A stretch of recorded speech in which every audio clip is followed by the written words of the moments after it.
All right, so here we start with calculus. Now, I don't want that word to scare you. You're doing a much more simplified version of calculus than what the IB math class is. But you are doing some calculus, so you get to say that. Now, this does say at the top here, day one. Actually, this was when I was playing around with the schedule. I wasn't sure how we were going to do this, but we're going to do all of section 13.1 in one day. And basically, we're going to quiz after the first three sections, and then we'll do the next two sections, and then we'll test over the whole chapter. So, first of all, just a reminder about the word secant and the word tangent. You saw those back in geometry. So the secant goes across a circle and touches it in 2 points. So this right here would be a secant line. And this is actually a segment, but it can continue on past the circle. But that's a secant line because it touches in 2 places. Down here, this is a tangent line. And a tangent line, which has nothing to do with the sine cosine tangent word, but a tangent line touches a circle in 1 spot. Now, just FYI, if you actually drew the radius of the circle, or the diameter, either way, it does make a right angle with that radius or with that diameter, but we're not going to be actually really looking at circles so much. We're going to be looking at curves or lines. For the most part, we'll be looking at curves. So in the picture here, you've got that blue curve, so that'll be the function that we'll be dealing with in various examples as we go along in this chapter. The secant line, notice there is that red line, touches the, or crosses that function in 2 places. The tangent line touches in just 1 spot there. Now, every function has multiple secant lines because it could go through any 2 points on that function, and it has multiple tangent lines because the tangent line would just go through any 1 point, and obviously a function has an infinite amount of points on it. Now, you're really being asked to do 2 different things in this section. The first one talks about finding the average rate of change or the slope of a secant line. So in this case, we've got a parabola, an upside-down parabola, just to kind of make sure you know which one I'm talking about here. This is my function.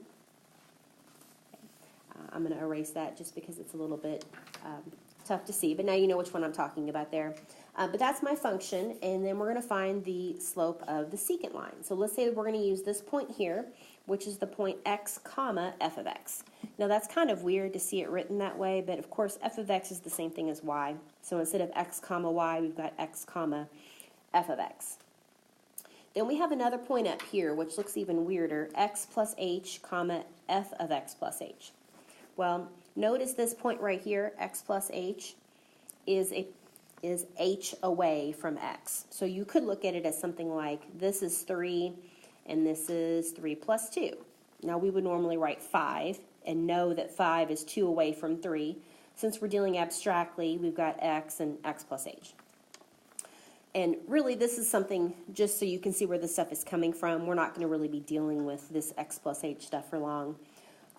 But if I had an x value that was x plus h and I wanted to find the y value that would go along with it, I would plug that x plus h into my equation and figure out what it would give me. So up here, x plus h is my x, and f of x plus h would be my y. I'd plug that x plus h in and see what I get for y.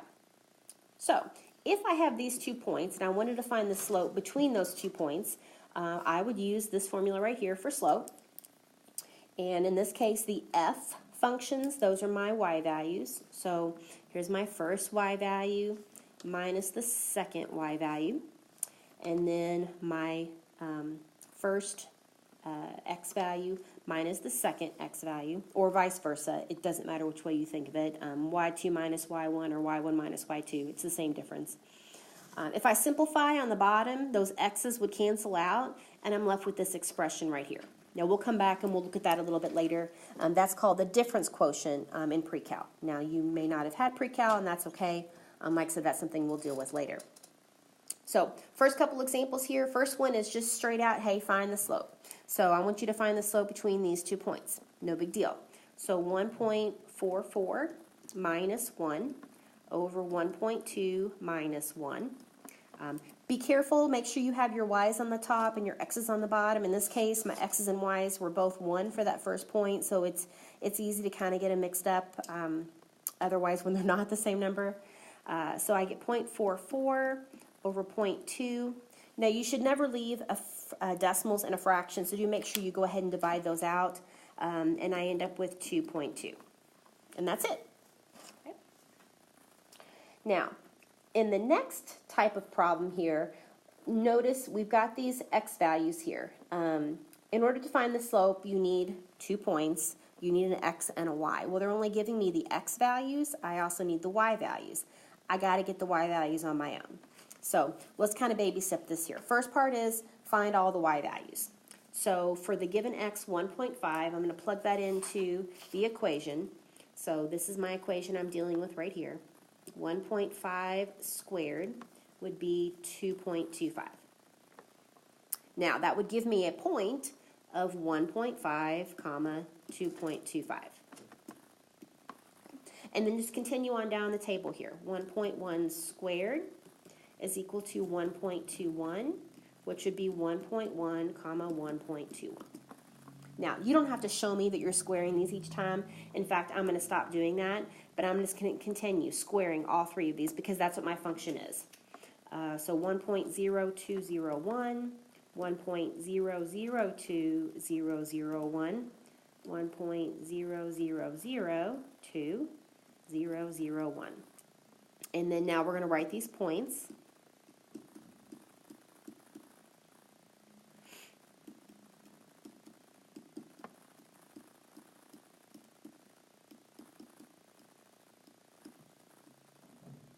Oh, hold on here. I was writing the y value and not the x. 1.0001.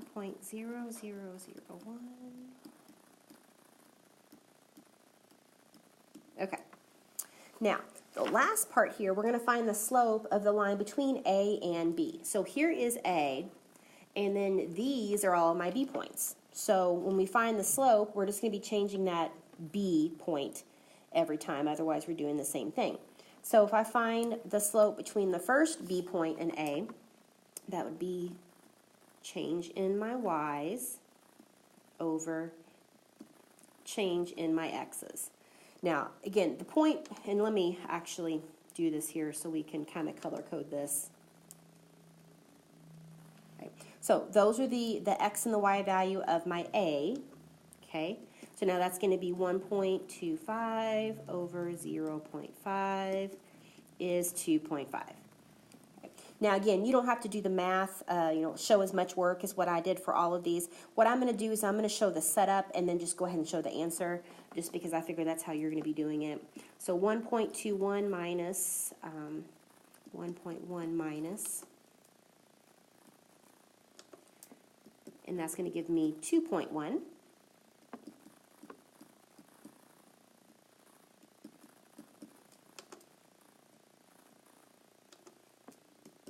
And 2.01. And I'll tell you what, I'm just going to kind of skip here. We're going to do the same thing all the way down. And notice that my numbers are getting smaller and smaller, and that they appear to be getting closer and closer to the value of 2. Is that a coincidence? No. In this case, the point that we were using was 1, 1. So the x value here is 1. Notice this x value is getting pretty close to 1. The closer that I get to 1, the closer that we're going to get to some y value. And in this case, that y value appears to be 2. Now, what it says here underneath the table, as that distance between the x values decreases, the value of the slope, like I said, appears to be getting closer to a value. That value is the slope of your tangent line. So what we've been doing here is finding the slope of the secant line, which, remember, crosses through that function in 2 places. But if the x values are getting super close, and just to go back and look at this picture here again, okay, see how far apart my x values are there between those 2 red lines. As those red lines get closer and closer to each other, that line is going to kind of shore up a little bit, and it's going to look like a tangent line instead of a secant line. So what happens with your function is, as those x values get closer to your x value of your other point here, then your slope here that you end up getting ends up being the slope of your tangent line. And that is called a derivative. Okay?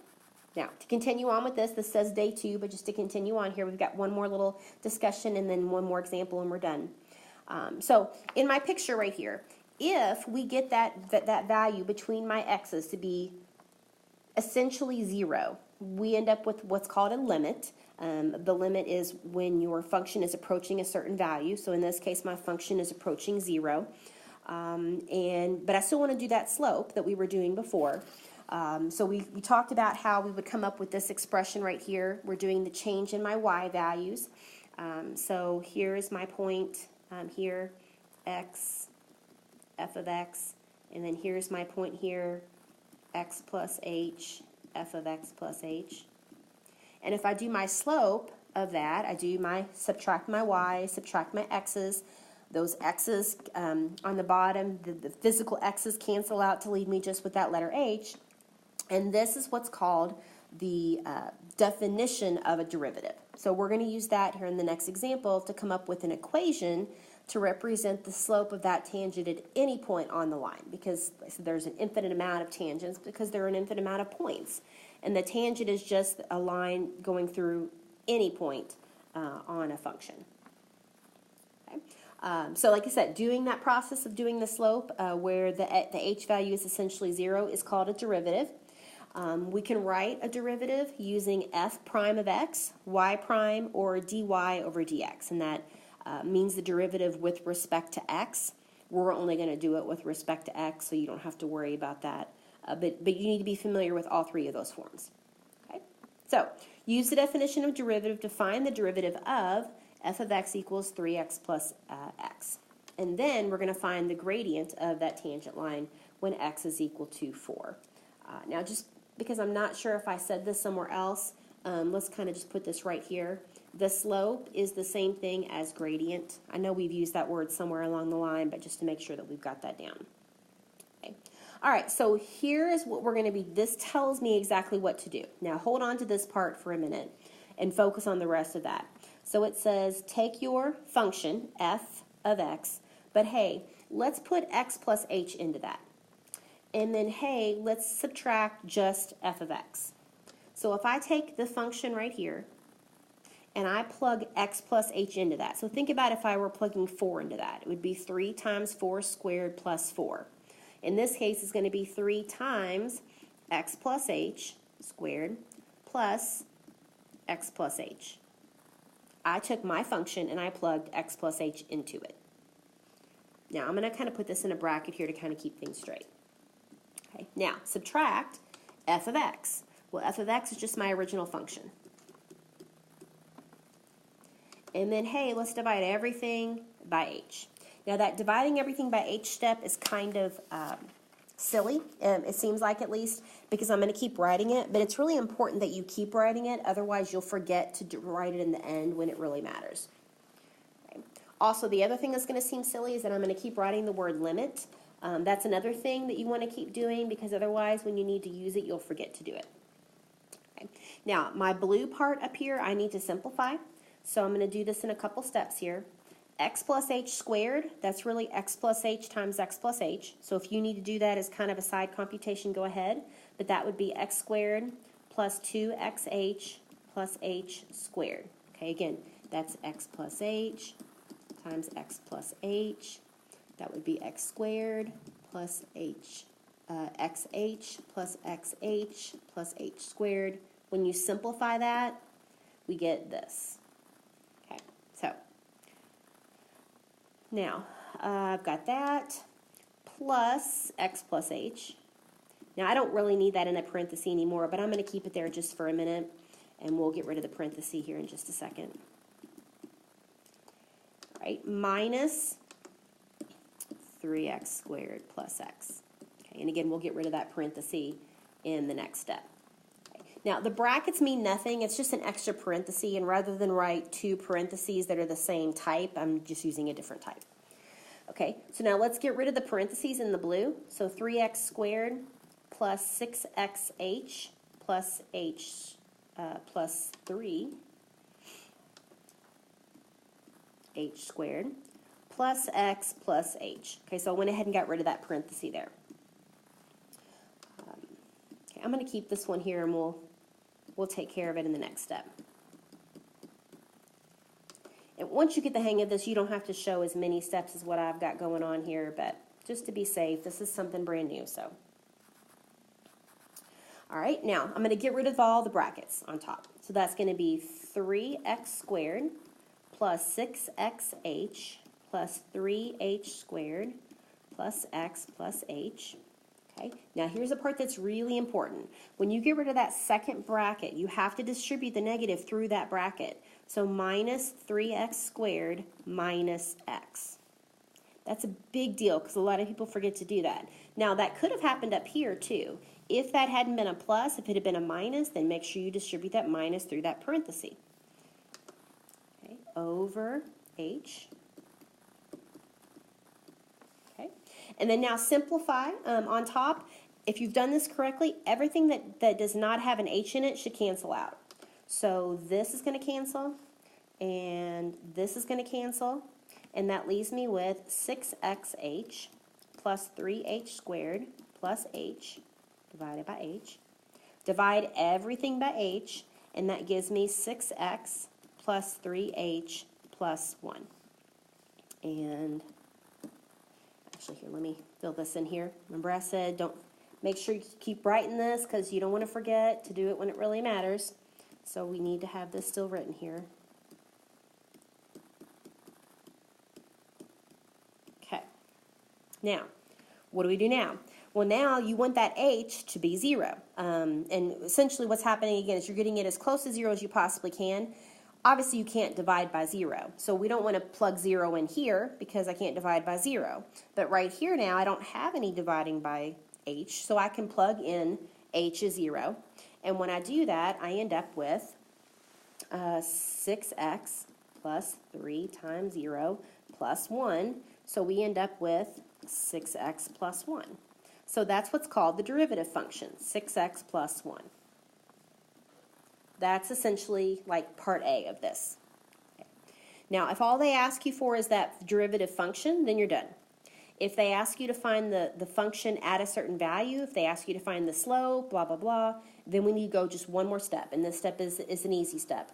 Up at the top, it said, hey, find, we're calling this part A, and this would be part B. Hence, which means once you've done that now, find the gradient of the tangent line when x is equal to 4. And then I gave you a little hint here. That means find the value of f prime of 4. So the f prime, again, means derivative. This is f prime, or y prime, or dy over dx, however you want to look at that. Now I want to plug 4 into it. So f prime of 4 would be 6 times 4 plus 1, which is going to be 25. Now, if you have heard anything about derivatives, there is another way that you can do derivatives, and we'll look at that way tomorrow. But this is something that you will be required to do, to use the derivative, or to use the definition of derivative, and that's what this is. Obviously, these will be the hardest questions in your homework. I'm going to go through and do these. The other part is not hard, just takes a little bit of time. As always, make sure if you've got questions that you let me know. And we're working towards a quiz over sections 1 through 3 sometime next week. Check my website for a more exact schedule of when that's supposed to be.